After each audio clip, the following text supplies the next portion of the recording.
आप सभी छात्रों का स्वागत है। तो छात्रों, आज की इस वीडियो में हम आपको कक्षा 10वीं जो आपका विषय हिंदी है उसकी अभ्यास प्रश्न पत्र सेट आ 2023 का कंप्लीट पेपर बताने वाले हैं। जी हाँ छात्रों, जो आपके 30 जनवरी से प्री बोर्ड परीक्षा के रूप में अभ्यास प्रश्न पेपर होने वाले हैं 11 फरवरी तक।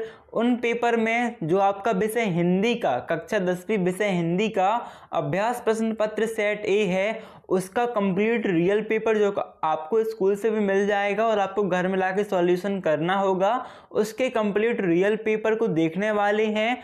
पूरा उत्तर भी आपको बताएंगे। तो छात्रों, करते हैं वीडियो को स्टार्ट। वीडियो को लाइक कर दीजिएगा, चैनल को सब्सक्राइब कर लीजिएगा और जितने भी आपके फ्रेंड हों उनकी भी हेल्प हो तो उन्हें भी वीडियो शेयर कर दीजिएगा।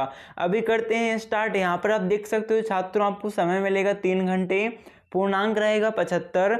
निर्देश आप देख सकते हैं छात्रों, सभी प्रश्न करना अनिवार्य है। प्रश्न क्रमांक 1 से 5 तक वस्तुनिष्ठ प्रश्न हैं, 6 से 17 तक 2 अंक के, 8 से 20 तक 3 अंक के, 21 से 23 तक 4 अंक के और 6 से 23 तक आपके आंतरिक विकल्प दिए गए हैं। तो छात्रों, यहाँ पर आप देख सकते हो सही विकल्प चयन कर लिखना है आपको। फर्स्ट क्वेश्चन है, काव्य की दृष्टि से रीतिकाल को बांटा गया है, तो आपका आंसर आ जाएगा 3 भागों में, आपको लिख देना है इस प्रकार से।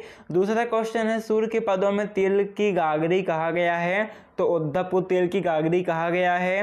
थर्ड क्वेश्चन है, चरणों में निहित मात्राओं के आधार पर दोहा है, तो ये है छात्रों आपका अर्ध सम्मात्रिक छंद। ठीक है, जैसे कि आपको एमपी बोर्ड की तरफ से जो मॉडल पेपर मिला था है ना, सेम वही आपका सेट आ में एमपी बोर्ड ने पेपर दे दिया है, तो आपको फिर से उसी को करना है, तो अच्छे से तैयार कर लो आप।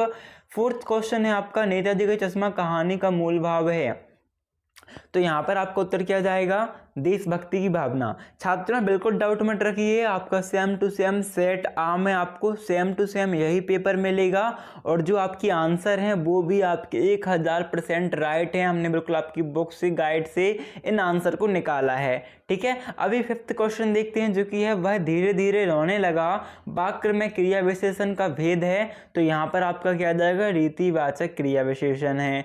भोलानाथ और उनके हम उम्र चबूतरे के एक कोने को बना देते थे, तो यहाँ पर क्या बना देते थे, बना देते थे। ये इसका उत्तर हम देखते हैं, हमने लिखा भी इसका उत्तर पूरा, तो यहाँ पर आप देख सकते हो इसके लिखित आंसर बना देते थे। यहाँ पर देख सकते हो आप, नाटक घर बना देते थे। ठीक है, तो हम देखते हैं इसके पूरे पूरे एक बार ऑब्जेक्टिव, फिर हम आपको लिखित उत्तर बता देते हैं। देखो यहाँ पर आपके इसके बाद नेक्स्ट क्वेश्चन है, रिक्त स्थान, तो परशुराम अपना गुरु भगवान को मानते थे, खालिस्तान को मानते थे, तो परशुराम जो थे है ना, भगवान परशुराम भी अपने गुरु किसको मानते थे, शिव शंभू को मानते थे। आश्रय की ब्रह्म चेष्टाओं को खालिस्तान कहते हैं, अनुभाव। विस्तृत कलेवर वाले काव्य को कहते हैं, देखो कलेवर विस्तृत है मतलब वो महाकाव्य है, संक्षिप्त कलेवर है मतलब खंड काव्य है, और दृश्य कलेवर है मतलब दृश्य काव्य है। तो यहाँ पर विस्तृत है ना, बड़ा कलेवर है, तो महाकाव्य है ना, बहुत बड़ा काव्य, विस्तृत काव्य। बाल गोविंद भगत की प्रभिताएं खालिस्तान तक चलती थीं, तो फागुन मास तक खालिस्तान वाक्य से क्रिया करने या होने की समान सूचना मिलती है, तो विधानवाचक वाक्य की। कटाओं में बर्फ से ढके पहाड़ खालिस्तान की तरह चमक रहे थे, तो चांदी की तरह चमक रहे थे। ठीक है, इसके बाद हम देखते हैं छात्रों के आपका आगे वाले क्वेश्चन। तो यहाँ पर आप सही जोड़ी देख लो एक बार, इसका उत्तर हम लिखित रूप से देखेंगे। चौथा क्वेश्चन देख लो, इसका उत्तर भी हम लिखित रूप से देखेंगे। पांचवा क्वेश्चन देख लो, इसका उत्तर हम लिखित रूप से देखेंगे, जैसे आप समझ पाओ कि आप कॉपी में लिखना कैसा है। छठवां क्वेश्चन देखिए छात्रों, सातवां, उसके बाद आपका 8वां प्रश्न, देन इसके बाद छात्रों आपका यहाँ पर 9वां प्रश्न है। 9वें प्रश्न के बाद छात्रों आपका 10वां प्रश्न, 10वें के बाद 11वां, 12वां, देन आपका 13वां प्रश्न, 14वां प्रश्न, 15वां प्रश्न, 16वां, 17वां, 18वां। ठीक है, 18वां के बाद 18वां का अथवा देख सकते हैं यहाँ पर आप। 19वां प्रश्न, 19वें का अथवा, 20वां उसका अथवा, 21वां प्रश्न छात्रों, और उसके बाद आप उसका अथवा भी देख सकते हो। 22वें में आपको देखो क्या दिया गया है, प्रातःकालीन सैर के लाभ बताते हुए छोटे भाई को पत्र और अपने वार्ड में व्याप्त गंदगी को दूर करने के लिए नगर पालिका अधिकारी को आवेदन पत्र लिखिए। और फिर 23वां, तो हम क्या करें, अभी सॉल्यूशन देखते हैं, कंप्लीट सॉल्यूशन। तो board MP class 10 subject Hindi आपका पहला जो आपका हिंदी का क्या है, आपका अभ्यास प्रश्न पत्र है, प्री बोर्ड जैसा पेपर है, कंप्लीट सॉल्यूशन। तो हमने आपको तो बता दिए हैं, है ना, कि ऑब्जेक्टिव टिक करने वाले। इसी प्रकार पहले क्वेश्चन लिखना अच्छे से, फिर उत्तर, जैसे आपको पूरे मार्क्स मिले, आपका एक भी मार्क्स ना कटे। फिर दूसरा क्वेश्चन लिखना बहुत अच्छे से, और फिर उसका उद्धव मतलब उसका जो उत्तर है वो लिखना, जिससे आपके बिल्कुल मार्क्स ना कटें। क्वेश्चन लिखिएगा छात्रों ब्लैक पेन से, उत्तर लिखिएगा ब्लू पेन से, कुछ इस प्रकार से, है ना। तो हमने ये तो देख लिए हैं। सेकेंड क्वेश्चन हम देखते हैं। परशुराम अपना गुरु भगवान शिव को मानते हैं।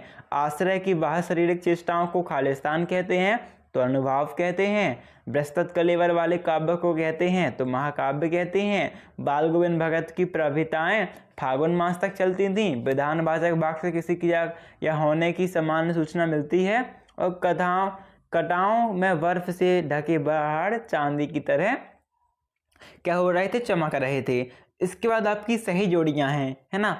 तो खंड आ में आपके प्रश्न है और खंड बा में हमने आपके उत्तर लिखे हैं। आपको भी इसी प्रकार से एक साइड लिखना है प्रश्न, दूसरे साइड लिखना है उत्तर, ठीक है। तो यहाँ पर लिखा है आ में उत्साह कविता, तो इसके किस प्रकार की कविता है ये, एक आहान गीता है। मानवीय क्रियाओं का रूप, तो मानवीकरण अलंकार को। रिपोर्टार्स की भाषा, फ्रेंच में इसका निर्माण हुआ, तो इसकी भाषा भी कैसी है, फ्रेंच है। सपोदपोष किसकी होती है, भद्र व्यक्ति सफेदपोष की होती है।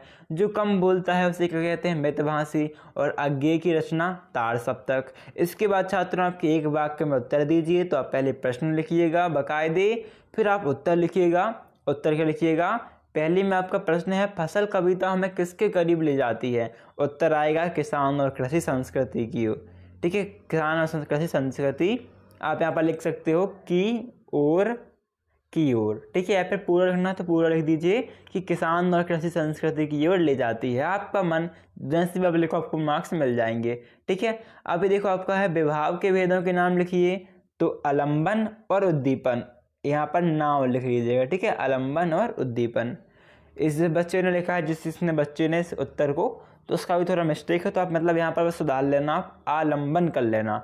फिर आपका शास्त्रों में काशी किस नाम से प्रतिष्ठित है, तो आनंद का आनंद से प्रतिष्ठित है। किस समय में प्रथम पद प्रधान एवं अव्यय होता है, तो अव्ययी समास में। अपना हाथ जगन्नाथ लोकोक्ति का क्या अर्थ है, तो स्वयं का कार्य स्वयं के द्वारा करना, यही अर्थ है। भोलानाथ के पिता फूल के कटोरे में उसे क्या सान कर खिलाते थे, गौरस यानी कि दूध, और भात यानी कि चावल सान कर खिलाते थे। कौन, भोलानाथ के पिता, ठीक है। तो अभी देखो उसके बाद छात्रों आपका अगला प्रश्न आता है, सत्य सत्य बताना है। पहला क्वेश्चन है, मुख्य गायक की आवाज़ भारी, ठीक है, भारी व गंभीर होती है। तो इसकी लता मंगेशकर की गायिका थी, वो भी मुख्य गायिका थी, है ना। बहुत बड़ी फेमस, बड़े उनका नाम चलता है अभी भी। तो उनकी आवाज़ भारी और गंभीर होती है ना। तो मुख्य गायक जितने भी होते हैं उनकी आवाज़ भारी और गंभीर होती है, तो आपका ये सत्य हो जाएगा। फिर है दोहा और चौपाई वार्णिक छंद है, तो आपका असत्य हो जाएगा। कैसे छंद है, मात्रिक छंद है। फिर मानव संस्कृति एक अविभाज्य वस्तु है, तो हाँ एक अविभाज्य वस्तु है। दो वर्णों के मेल को संधि कहते हैं, तो क्या कहते हैं, संधि ही कहते हैं ना, तो आपका ये सत्य हो जाएगा। रंगीन पताकाएं शांति और अहिंसा का प्रतीक हैं, है ना, तो आपका ये भी बिल्कुल सत्य है छात्रों, सत्य टिक कर देना। और पढ़कर ही लेखक अभ्यंतर व्यवस्था को पहचानता है, तो ये आपका असत्य रहेगा, देखकर भी पहचान सकता है।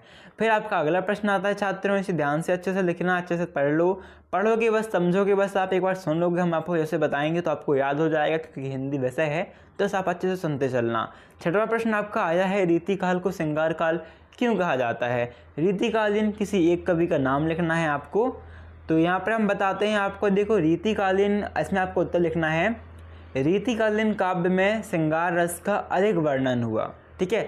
श्रृंगार रस का अधिक वर्णन हुआ, इसलिए कुछ लोग इस काल को श्रृंगार काल कहते हैं, ये आपका उत्तर हो जाएगा। और फिर आपका किसी एक कवि का नाम पूछा है रीतिकालीन, तो ब्लैक पेन से डालना रीतिकालीन कवि डैश घनानंद और केशव दास, ठीक है, कोई भी एक नाम लिख देना चल जाएगा। अथवा में प्रश्न छात्रों, चाहो तो अथवा वाला करो या चाहो तो मैन वाला करो। नई कविता कोई दो विशेषताएं लिखिए, तो क्षणवाद को महत्व, जीवन के प्रत्येक क्षण का महत्व माना है, और कुंठा संतरास मृत्यु विरोध को मनोवैज्ञानिक ढंग से चित्रण किया है। यदि मेरी बात करें आपको दोनों तैयार हैं तब कोई भी लिख दीजिएगा, और यदि आपको दोनों तैयार नहीं है तो आपका ये वाला थोड़ा ज़्यादा ही आसान आपको याद करने में रहेगा। फिर आपका अगला प्रश्न है, तुलसीदास अथवा नागार्जुन की काव्यगत विशेषताएं निम्नलिखित बिंदुओं के आधार पर लिखिए। दो रचनाएं और कला पक्ष। तो हम आपको जो ज़्यादा आसान है तुलसीदास जी है ना, गोस्वामी तुलसीदास जी, उनकी दो रचनाएं और कला पक्ष बता देते हैं। तो छात्रों आपको सबसे पहले देखो, हमने यहाँ पर लिखा नहीं है, गलती हो गई है, आपको लिखना है। जब ये लाइन लिखोगे इस लाइन से पहले ही आपको जो ये लाइन आपकी खाली रहेगी है ना, एक लाइन खाली रहेगी, एक लाइन खाली छोड़ना प्रश्न के बाद, और यहाँ पर बीचों बीच लिखना तुलसीदास। क्या लिखना? तुलसीदास लिखना बीचों बीच। उसके बाद डालना पहला दो रचनाएं रामचरितमानस और विनय पत्रिका, और कला पक्ष में भाषा डालना। भाषा डालने के बाद ब्रजभावधि रही, और इसके बाद लिख देना कोष्टक में मुख्यता, क्योंकि भाषा तो बहुत बोलते थे बट ब्रज और जो अवधि भाषा थी इनकी मुख्य भाषा थी। अलंकार में डालिएगा उपमा, रूपक उत्प्रेक्षा, छंद में चौपाई, दोहा, पद, सबैया, कवित्र, और शैली उनकी प्रबंध एवं मुक्तक की है। अथवा प्रश्न है, गोपियों ने उद्धव से योग की शिक्षा कैसे लोगों को, सॉरी अथवा आपका नहीं है, अथवा हम आपको नहीं बताएं क्योंकि अथवा आपको थोड़ा कठिन है, आपका गोस्वामी तुलसीदास का ज़्यादा आसान है। आठवां प्रश्न है छात्रों, गोपियों ने उद्धव से योग की शिक्षा कैसे लोग को देने की बात कही है। तो आपको उत्तर डालना है, गोपियों ने उद्धव से योग की शिक्षा चंचल मन वाले, चंचल मन मतलब जिसका मन किसी एक जगह नहीं लगता है, वो बार बार मतलब उसका मन जो है, जैसे आप एक काम कर रहे हो तो उसमें मन नहीं लगता, आपका दूसरे काम में मन जाता है, तो उसे चंचल मन कहते हैं। तो उत्तर है आपका, गोपियों ने उद्धव से योग की शिक्षा चंचल मन वाले लोगों को देने की बात कही है, जिसका मन कभी कहीं और कभी कहीं रहता है। ठीक है, उन्हें योग की शिक्षा दी जानी चाहिए जिससे उनकी चंचलता समाप्त हो सके। गोपियाँ कहती हैं कि हमारा मन तो श्री कृष्ण के प्रेम में एकनिष्ठ है, वह चंचल नहीं है, इसलिए हमारे लिए योग व्यर्थ है। अथवा में है, राम लक्ष्मण परशुराम संवाद पाठ के आधार पर राम के स्वभाव की कोई दो विशेषताएं लिखिए। छात्रों सारे के सारे प्रश्न आपके सेम टू सेम रहेंगे, तो वीडियो को लाइक करना बिल्कुल मत भूलना। इस प्रकार की वीडियो हम आपको इस चैनल पर प्रोवाइड करते रहते हैं, चैनल में इस प्रकार की वीडियो हम डालते रहते हैं, तो आपको हर वीडियो मिले, इसी प्रकार व्हाट्सएप में भी हेल्प मिले, तो चैनल को सब्सक्राइब करना बिल्कुल मत भूलना। और जैसे ही वीडियो डालना आपको सबसे पहले मिल जाए, इसमें बाजू में एक बेल आइकन, एक बटन बनी होती है, घंटी बनी होती है, उसे आपको प्रेस कर लेना है, उसे आपको ब्लैक कर देना है, जिससे आपको मतलब जब भी कभी वीडियो डालना तो सबसे पहले आपको मिल जाए, है ना। तो सब्सक्राइब करना मत भूलना। यहाँ पर आप देखो, आपको पहला पॉइंट डालना है, राम का स्वभाव विनम्रता, धैर्य, संयम तथा गंभीरता का परिचय देता है, और दूसरा राम साहसी व शक्तिशील है। इसके बाद नौवां प्रश्न है, फागुन में ऐसा क्या होता है जो बाकी ऋतुओं से भिन्न होता है। उत्तर डालना है, फागुन में बसंत ऋतु आती है, इस समय पेड़ पौधे हरे लाल पत्तों रंग बिरंगे फूलों से लदे रहते हैं, चारों ओर भीगी भीगी सुगंधित हवा चलती है, न सर्दी होती है न गर्मी, मौसम मनोहर होता है, पक्षी चहचहाते रहते हैं, यह ऋतु ऋतुओं की राजा मानी गई है, इतना सुहावन तथा मनोहर वातावरण अन्य किसी ऋतु में नहीं होता है, इसलिए फाल्गुन अन्य ऋतुओं से भिन्न होता है। ये आपको डालना है। अथवा में एक और प्रश्न है, देखो आपको प्रश्न तो एक ही करना है, पर छात्रों जो आपको प्रश्न ज़्यादा आसान लगे, जो आपको अच्छे से याद हो, आप उसे ही लिखिएगा। ठीक है, कवि नागार्जुन के अनुसार फसल क्या है।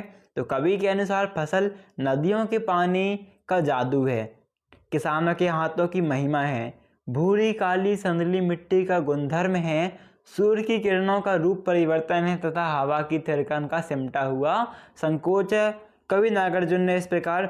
इसके बाद छात्रों आपका अगला प्रश्न देखते हैं। तो आपका अगला प्रश्न है, खंड काव्य की कोई दो विशेषताएं लिखिए।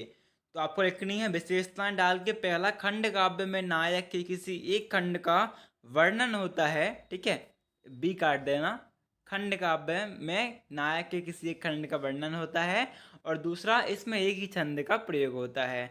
अथवा में है, स्थायी भाव एवं संचारी भाव में कोई दो अंतर। तो यहाँ पर आप देख सकते हो। ठीक है, चौपाई छंद की परिभाषा उदाहरण सहित लिखिए। तो चौपाई छंद, चौपाई एक सम्मात्रिक छंद है, इसके प्रत्येक चरण में 16 मात्राएं होती हैं। उदाहरण, मंगल भवन अमंगलहारी, तबहु सुदशरथ अजिर विहारी। ठीक है, देखो छात्रों यहाँ पर लॉजिक क्या होती है, जहाँ पर भी आपका सिंगल होता है, जैसे कि आ, ठीक है, आ में छोटी की मात्रा, आ में छोटा ऊ की मात्रा, आ में ए की मात्रा, है ना, यहाँ पर आपका हमेशा एक लगता है। और जहाँ पर आपका देखो आ में आ की मात्रा आ जाती है ना, आ में बड़ी की मात्रा आ जाती है, आ में बड़ा ऊ की मात्रा आ जाती है, और जहाँ पर आपकी चंद्र बिंदु आ जाती है वहाँ पर आपका ये लगता है एस, एक और एस, इसे कहते हैं लघु, इसे कहते हैं दीर्घ।